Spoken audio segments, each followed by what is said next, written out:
Okay, Assalamu alaikum dear students. Let's discuss about vectors. So, in everyday life, we call vector as a carrier. For example, अगर हम dengue की या malaria की बात करें तो उसका वेक्टर मॉस्किटो होता है क्योंकि वो उस डिजीज़ पैरासाइट को या वायरस को या बैक्टीरिया को कैरी कर रहा होता है, ठीक है, without it self getting affected. तो सिमिलरली जब हम एक डीएनए वेक्टर की बात करते हैं तो वो कैरी करके जो हमारा जीन ऑफ इंटरेस्ट है उसको हमारे होस्ट सेल की तरफ लेके जाता है और खुद कंज्यूम नहीं होता, खुद इट सेल्फ अफेक्ट नहीं हो रहा होता। हमने उसको मॉडिफाई किया होता है, हमने उसको अपने पर्पस के लिए मॉडिफाई करके यूटिलाइज करते हैं। So there are two basic types of vectors, cloning vectors and expression vector.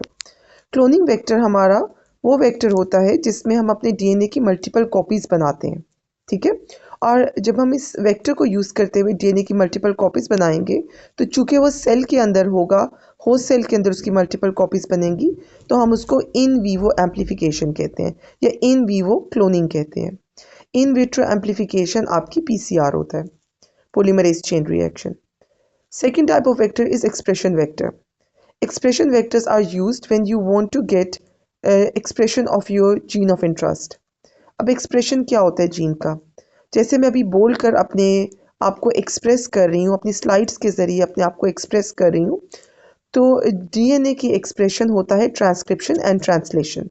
सो जब वो अपना आरएनए बनाता है या अपनी उस आरएनए की जब भी ट्रांसक्राइब करता है तो आइदर मैसेंजर आरएनए बनेगा या ट्रांसफर आरएनए बनेगा या राइबोसोमल आरएनए बनेगा या माइक्रो आरएनए बनेगा या फिर स्मॉल न्यूक्लियोलर आरएनए बनेगा।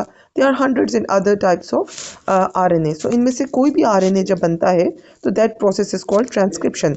मगर उसमें से सिर्फ और सिर्फ जब प्रोटीन बनती है तो वो मैसेंजर आरएनए से बनती है ट्रांसलेशन के वाया। सो हम अपनी ट्रांसक्रिप्शन और ट्रांसलेशन दोनों को एक्सप्रेशन का वे समझते हैं, अपनी जीन की एक्सप्रेशन का वे समझते हैं। सो अगर हमें अपना वेक्टर यूज़ करना है एक्सप्रेशन पर्पसेस के लिए, majority of the time we are interested in getting a protein which could be of therapeutic importance और of any other industrial importance. तो अगर हमने उस प्रोटीन को लेना है तो हमें एक्सप्रेशन वेक्टर की ज़रूरत होगी ताकि वो हमें एक फुली फंक्शनल या फिर हमें एक कंप्लीट प्रोटीन सिंथेसाइज हो सके। आपने देखा होगा मैंने पॉज लिया फुली फंक्शनल और कंप्लीट प्रोटीन के बीच में, क्योंकि हमारे होस्ट सेल्स के ऊपर और वेक्टर्स के ऊपर डिपेंडेंट होगा कि क्या fully functional protein host cell में प्रोड्यूस हो भी सकती है या नहीं। We are going to discuss it in a matter of minutes इंशाल्लाह ताला। But first look at the vector. There are three elements of vector which are mandatory.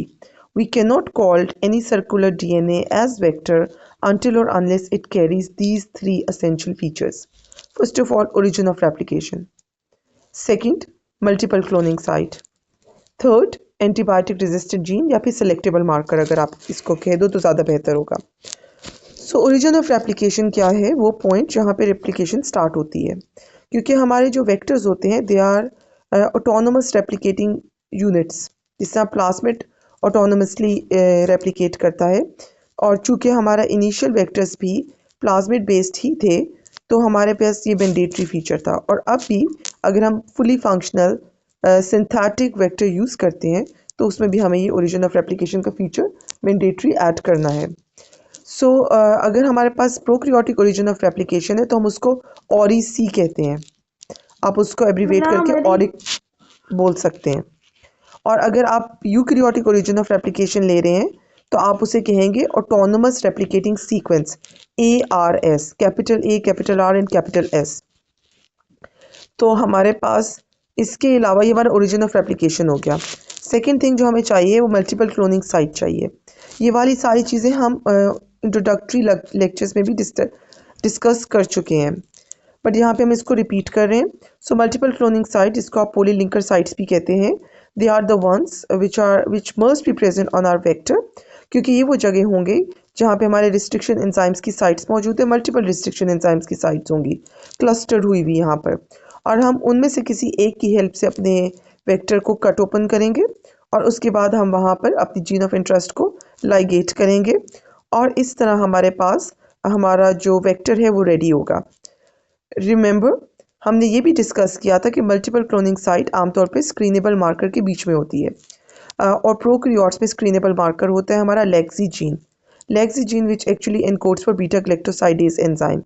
Beta galactosidase enzyme when fully functional and in active form, तो वो क्या करता है कि वो एक सबस्ट्रेट एक्सकाल के ऊपर एक्ट करता है और उसको कट कर देता है। उसकी कटिंग के नतीजे में हमारे पास ब्लू कलर प्रोड्यूस होता है। तो जब भी हमारे पास ब्लू कलर की कॉलोनीज आएंगी तो इसका मतलब ये है कि हमारी जीन ऑफ इंटरेस्ट मौजूद नहीं है। जब हम अपनी जीन ऑफ इंटरेस्ट को लाइगेट कर देंगे अपनी मल्टीपल क्लोनिंग साइट में within the lacZ gene, तो अब हमारे पास फंक्शनल बीटा ग्लैक्टोसाइडेज प्रोड्यूस नहीं होगा। जब हम this is also known as insertional inactivation. जब हमारे पास fully functional beta galactosidase produce नहीं होगा तो एक्स काल स्प्लिट नहीं होगा। जब एक्स काल स्प्लिट नहीं होगा तो हमें ब्लू कलर नज़र नहीं आएगा। एज ए रिजल्ट हमारी वो कॉलोनीज जो वाइट कलर की होंगी they will be the ones carrying our gene of interest. इसके अलावा जो हम अपना सेलेक्टेबल मार्कर देखते हैं, चूँकि मैं पहले भी आपसे डिस्कस कर चुकी हूँ तो मैं इसको एक तरह से रीइंफोर्स कर रही हूँ आपके सामने। सेलेक्टेबल मार्कर में हमारे पास एंटीबायोटिक रेजिस्टेंट जीन्स होती हैं प्रोकैरियोट्स के अंदर, और उसकी प्रेजेंस हमारे सेल को, जो हमारा होस्ट सेल है जो कि यूजुअली ससेप्टेबल होता है उस पर्टिकुलर एंटीबायोटिक के लिए, उसको एक एक्स्ट्रा फीचर इम्पार्ट करता है और वो होता है resistance to that antibiotic. For example, अगर आपने एम्पिसिलिन रेजिस्टेंट जीन यूज़ की है as selectable marker on your vector, तो आप अपने मीडिया में एम्पिसिलिन एंटीबायोटिक को ऐड करेंगे तो हमारे वो सेल्स, वो होस्ट सेल्स जो कि वेक्टर अपटेक कर लेंगे, वो एम्पिसिलिन कंटेनिंग मीडिया पे सरवाइव करेंगे, क्योंकि प्लाज्मिड के ज़रिए, वेक्टर के ज़रिए उन्हें वो जीन मिल गई है जो कि उनको एम्पिसिलिन पे ग्रो करने में हेल्प करेगी।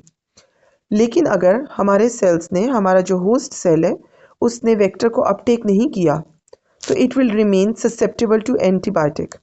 As a result it will die in the presence of that antibiotic in the media. तो ये आपका सेलेक्टेबल मार्कर सिस्टम है। आपकी पॉजिटिव सिलेक्शन हो रही है उन कॉलोनीज की which has taken up the vector, और आपकी नेगेटिव सिलेक्शन हो रही है उन कॉलोनीज की या सेल्स की जिन्होंने वेक्टर अपटेक नहीं किया क्योंकि वो किल हो रहे हैं।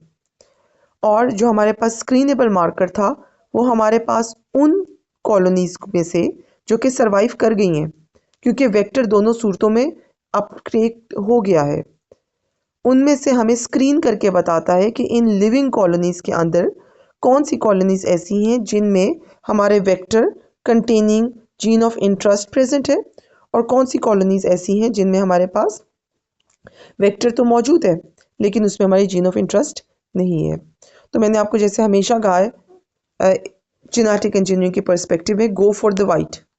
सो वाइट कॉलोनीज हमेशा वो होंगी जो कि जेनेटिकली ट्रांसफॉर्म्ड होंगी with our gene of interest present within our vector। अच्छा, यूकैरियोट्स में हमारे पास जो सेलेक्टेबल मार्कर है वो आमतौर पे कोई ऐसी जीन होती है जो कि सर्वाइवल के लिए इम्पोर्टेंट होती है, एसेंशियल जीन होती है। For example, gene for tryptophan और जीन फॉर यूरासिल और जीन फॉर ल्यूसीन। तो आपने